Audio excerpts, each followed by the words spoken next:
Meaning of hateful. Hateful. Hateful.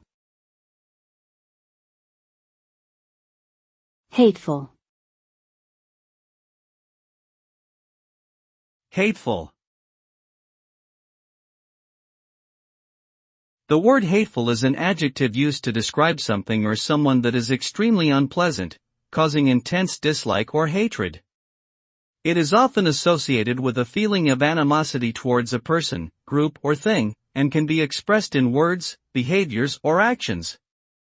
The result of such hate can create a toxic and negative environment that can affect both the perpetrator and the victim. It can lead to discrimination, bullying, marginalization, and exclusion. Therefore, it is important to recognize hateful behavior and promote acceptance, respect, and understanding towards all individuals regardless of their backgrounds.